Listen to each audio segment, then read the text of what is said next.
Hey, Peter. So tell me about why you decided to write the book about emotional structure. Okay.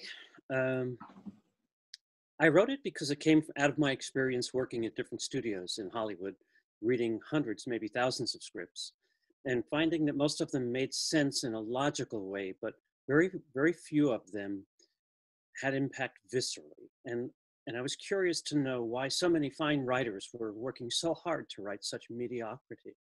And especially when I was intrigued with someone's script who whose idea was wonderful, but execution unsatisfying. And I would call the writers in, each one of them, through the years to talk to them about my eagerness to go forward with the project, but there was something vital missing. And I had trouble for a long time trying to figure out what that was. And so I worked a system to, out of my discussions with all these wonderful writers, to instill in them a way to try to get to the value of what they were writing rather than just the plot, the excitement or the adventure.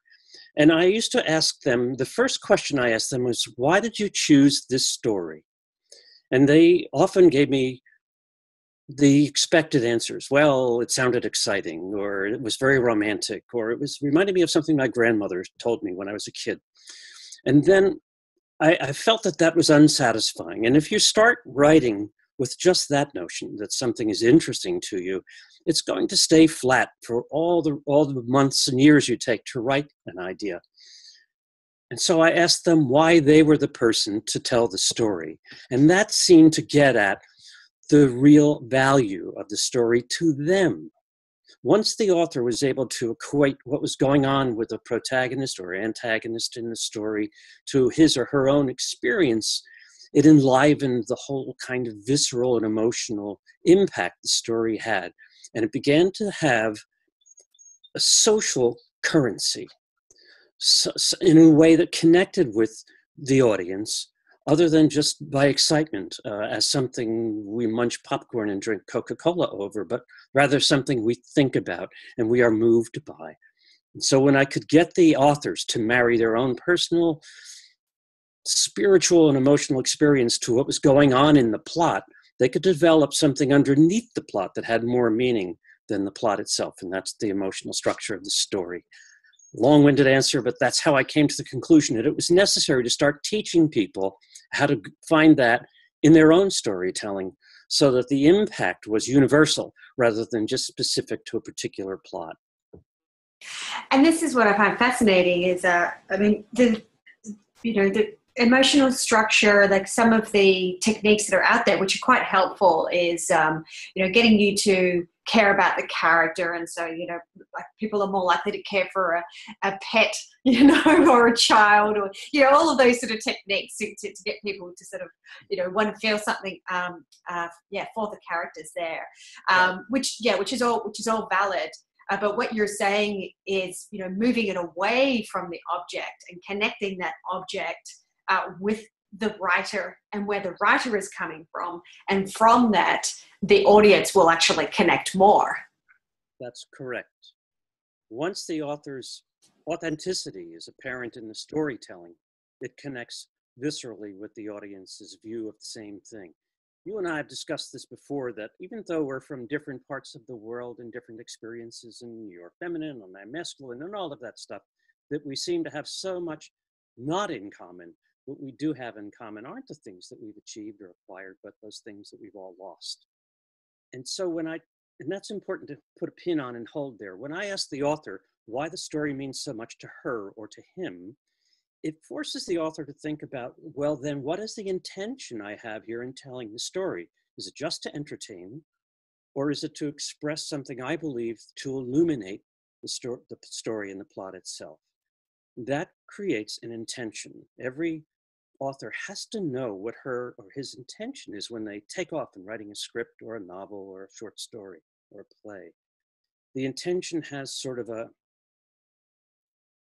it has three things. It has clarity, it has gravity, and it has integrity. And if you start off knowing that you have these obligations as an author to be clear, to be sensitive, to have nuance and value, and to want to illuminate without lecturing. You have the possibility then to tell a very moving, substantial story that lasts and that reaches what we have in common. And I'll go back to that, which are the things not that we've acquired, as you know, but the things that we have all lost. We have all lost hope along the way. We have all lost faith. We have all lost love. We have lost sometimes things that we've owned. We've lost homes and marriages and love. We've lost our way. And so the subtext of a good movie actually becomes the text halfway through. It's about loss. All great love stories are tragic, as a matter of fact. All great stories are about overcoming loss, or at least living with loss in a way that manifests a new strength. And so instead of just writing a plot that shows how a character changes, which is just behavioral, we create a story beneath it, which is about growth that goes with the change, which is spiritual.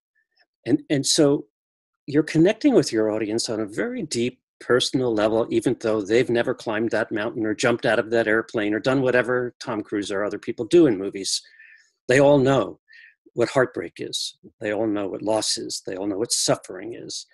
And if we are to be true storytellers, we have to illuminate the value of suffering and the value of fighting through things. And that's kind of why I feel so many of the scripts I read, to go back to the beginning of our conversation, didn't have any substance because they didn't address what was really happening on a human level. And this is where you talk about how you can access what it is about. It's about the writer being honest with themselves. Yes. Yeah. That's the job and the obligation, I think, of all authors, no matter what field you're writing in, is to be honest about yourself. And so what we do when we create a plot is to create a protagonist who reflects the kind of being we all are, which is this being who has three personas. And again, you and I have sort of kicked this around before. There are three Peter Dunnes. There's the public Peter that I show to you and the rest of the world. And there's the private Peter, whom I expose to my family and those I love and can trust.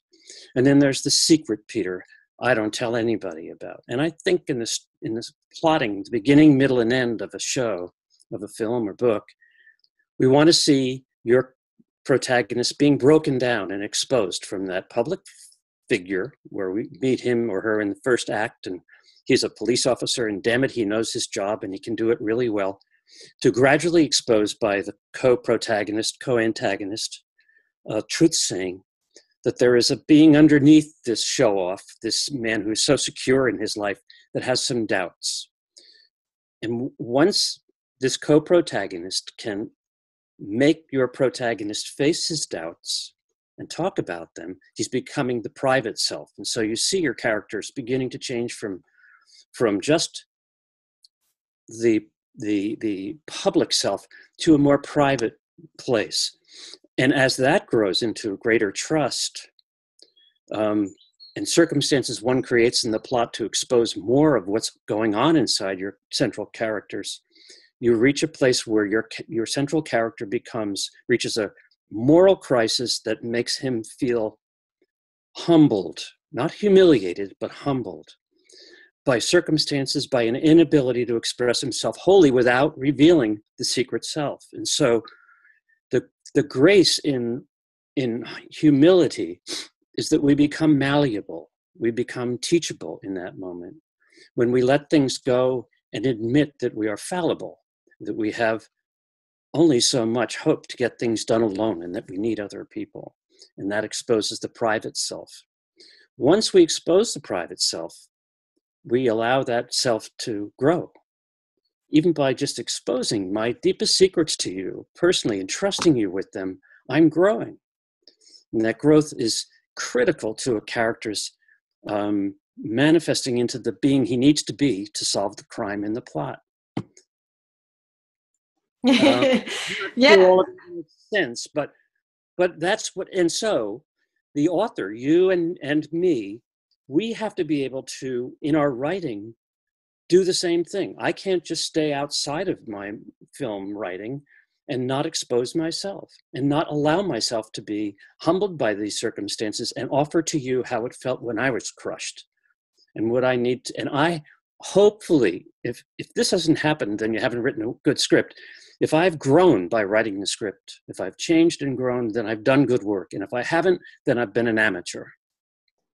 Yeah, so I mean, there's a thing of write about what you know, which has its place according to your perspective. But I remember reading, write what you want to know, what you want to understand, and be driven by those questions. Yeah, right.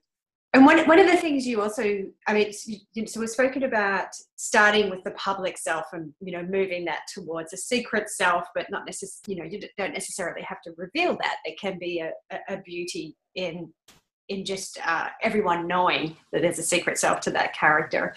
The other thing you talk about is basically beginning with the end, which is part of this technique of sort of starting with how you want the audience to be thinking and feeling and the character at the end. Well, it seems to me symptomatic when I was reading these scripts that seemed unsatisfying, that what many of the writers were doing, as clever as they were, was creating a wonderful opening to their piece, the first act that was really exciting, and that they knew where it wanted to go to, where they want to end it, the climax and so on. So they knew they had a good beginning and a good end. And the supposition was that they just had to fill in a whole lot of action in between the beginning and the end to have a film. When I examined this, I realized that whole lot of stuff in the middle of the film, connecting the beginning and the end, was what the film was really about. And at the beginning of the script, the first act and the third act, whether the character dies or lives, is a moot point. The whole film is in the center of the film when the characters are faced with the obligation to survive means to grow. And so I've found in most cases a good script, if you're reading a script and you get into page 40 or 50 or 60 out of the, say, 120 pages, and it's going nowhere, then there's no film there. But if you get to the middle of the script and it's really interesting, and it takes that long to get there, then the beginning and the ending can be thrown out. And you can literally take the beginning of the film and expand it to make your whole new film. You and I can start with characters out at sea or on top of a mountain or murders or lovers, or it doesn't matter. They're always going to get to the same story, which is our universal experiences and how we're trying to reach that place in ourselves where we're sure of ourselves, where we're not in other words, every protagonist we develop and create in a story should have this quiet fear inside her that if the world really saw who she was, she wouldn't belong in it. That's everybody's fear. And so we have to dispel that. And the point of the film and your intention when you begin is to address that with great tenderness and observation. And it isn't so much to tell people how to think as it is to give them permission to think about how they feel about their own lives and the courage it takes to expose oneself to be real. It's one of the things I found fascinating about this approach is that it's very connected to the way the world operates. It's storytelling and context, because we do live so much in a world that seems to send all these messages of no, you cannot be yourself. You cannot be yourself.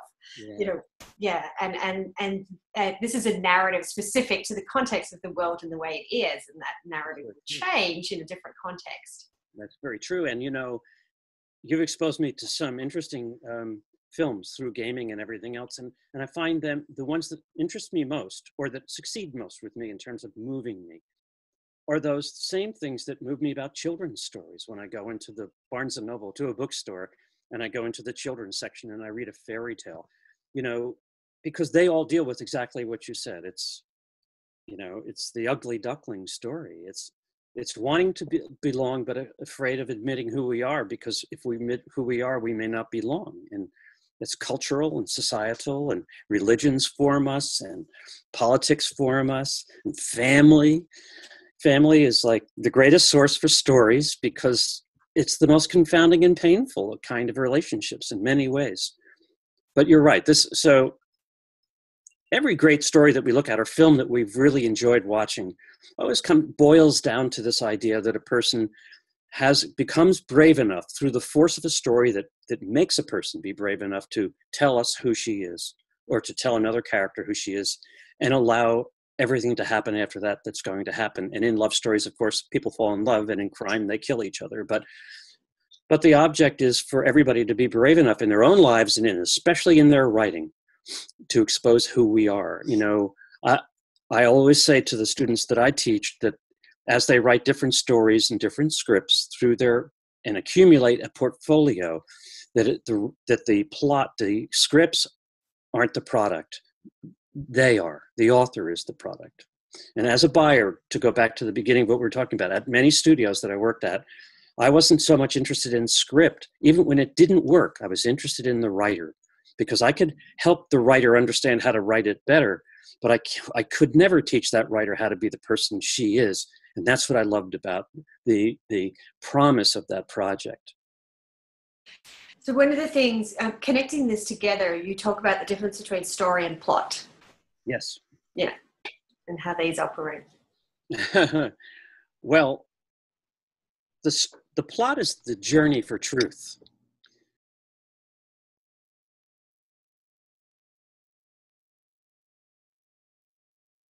And you know, it's hard to explain. The story is the truth. The story is the truth beneath the plot. The plot is just a way to get to what's going on inside the character. The plot is about what's happening, and the story is about what's changing to the person it's happening to.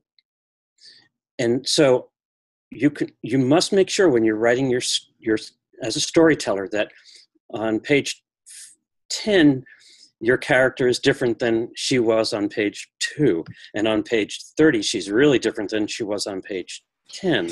But I guess one of the things with this is what you're saying is that we still need those, of course, those action points, those outside world things, as well as the interior.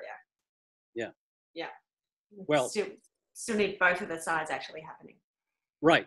And so the story is the journey for truth, and the plot is just the way to get there. And what you do is to develop the story first in your own mind. It's a story about Christy, and here's what we're going to expose about Christy. Here are her fears. Here's how she's going to overcome them. And then we create any number of situations to force Christy to take a look at her behavior. And when she is told, boy, you made a mess back there. Look at all the stuff you left, all the litter, and you deny it. You can only deny it for so long.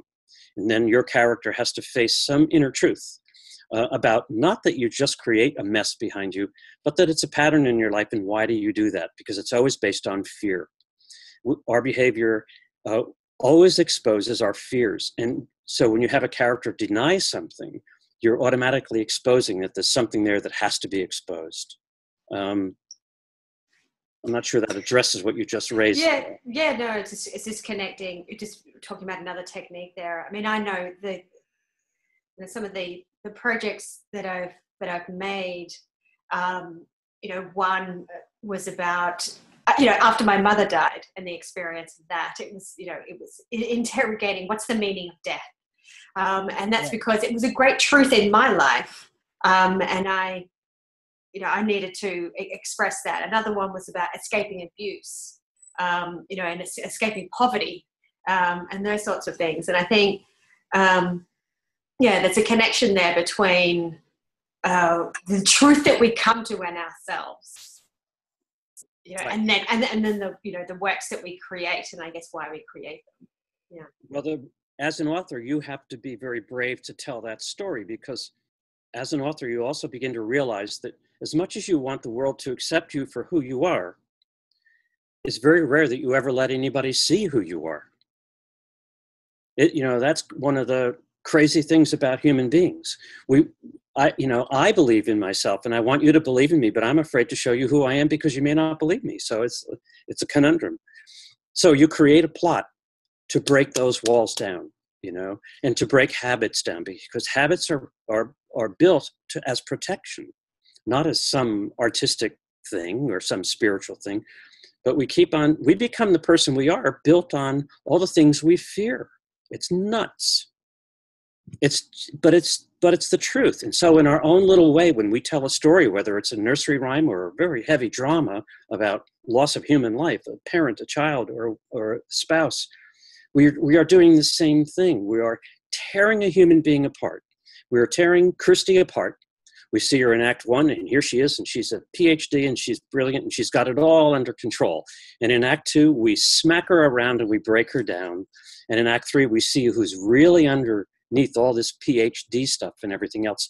And it's this warm, vibrant, beautiful person who's overcome something that 10 PhDs would never bring her to. That point in life where she acknowledges that her value to everyone else is to be honest about herself to everyone else, that there is no consequence beyond that. There just isn't. It doesn't matter what other people think, but culture makes us think so. Yeah, that's lovely. Thank you. So as an author, Christy has to be really brave to write. You know, novices that are writing and that you're working with and teaching and getting them to create great films have to be willing to show us inside their heart. And I know a lot of writers who get by without ever doing that and make a lot of money, and their stuff it's nothing. You know? Yeah, it's interesting. It's you know, I do work with the students and say, okay, you know, and I get them to create personal games, you know, of their life, you know, and I show them different games that are doing that. And often their response is, oh, but I'm just young, you know, like I haven't, you know, and it's like, you're kidding. You know, your childhood and your teenage years are some of the most traumatic periods of your life. Right. You've got heaps. You're just in denial about it. There you go. That's right. That's right.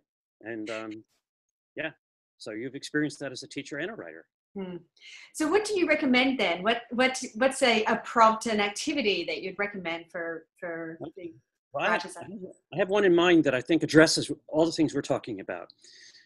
And I'll explain why, but here's the prompt. And it's also not one of these one-off prompts like, what was your first date like? Or what was your first, you know, whatever like. This is something that's a continuum in our lives. And here it is. You're on a train. And the train is moving along, and it makes 3 stops. And at each stop, you leave something behind and pick up something else. And then you go to the second stop and do the same, and the third stop. And you give yourself 10 to 15 minutes and time it to just sit down and just write automatically about, imagine you're on a train and what these stops are and what it is you leave behind and what it is you take with you from each stop. And I find that doing this periodically, every week or every 10 days or so, really helps me, because every time I'm on my train and I'm asking myself to imagine where I'm stopping. The first stop may be in high school, and the second stop may be 20 years later in Manhattan as an art director in an ad agency, and the third stop may be at a gravesite when I'm 50 years old burying a friend. But each time the experiences compel a new experience.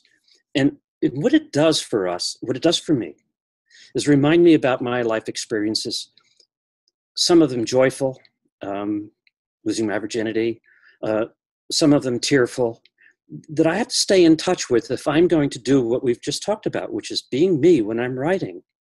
I don't want to be somebody else when I'm writing, whether I'm writing a TV script or a game or a novel, whatever or a love letter. I always have to be authentic. And this kind of prompt, getting on a train and stopping and going allows me to view parts of my life that I tend to forget or dismiss, that had a real meaning in my life and helped form me. And if I can keep that vital, I can continue to allow my experience illuminate the story I'm trying to tell, so that your experience can find a relationship with my experience. Lovely. That's all. Thank you. Yeah, that's wonderful. Thank you so much, Peter.